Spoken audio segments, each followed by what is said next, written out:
એક સોસાયટી મેં કીધા પછી પણ નથી જોઈ કે જ્યાં એ લોકોએ મેપ કરેલું હોય કે 16માં અહીંયા હતું, 19માં અહીંયા છે, 22માં વચ્ચે વોટર લોગિંગ તો બહુ વાર થયું છે, એના માર્ક આપણે એના માર્કિંગ નથી આપણે રાખતા. મારી સોસાયટીમાં પર્ટિક્યુલરલી આપણે દાખલા તરીકે 2019નો ફ્લડ મેપ બનાવ્યો હતો આપણે. એમાં ઋત્વિક ટાંકે સૌથી મહત્ત્વનો ભાગ ભજવેલો.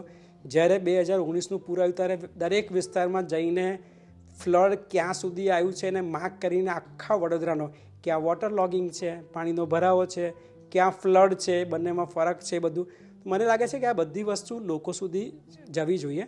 પોતાની સોસાયટીમાં આ મુદ્દા પર ફક્ત પોતાની સોસાયટીને કેમ અસર થઈ, શું અસર થઈ, અથવા એનો ઉકેલ શું હોઈ શકે, એના માટે કોને પત્ર લખવો જોઈએ, કોની સાથે વાત કરવી જોઈએ, શું માહિતી ખૂટે છે, હા, મેપિંગ. બીજું મને એવું લાગે છે કે એમને અલગ અલગ પ્રકારના લોકોને પોતાની સોસાયટીમાં બોલાવવા જોઈએ જે આ વિષયના જાણકાર છે, અને એમની પાસે ભાષણ નહીં માગવાનું, નદી કોને કહેવાય, આ કોતર કોને કહેવાય, એને એટલું જ કહો કે મારા વિસ્તારમાં જે પાણી આવે છે તો એ કેમ આવે છે, એમાં શું ફેરફાર કરી શકાય.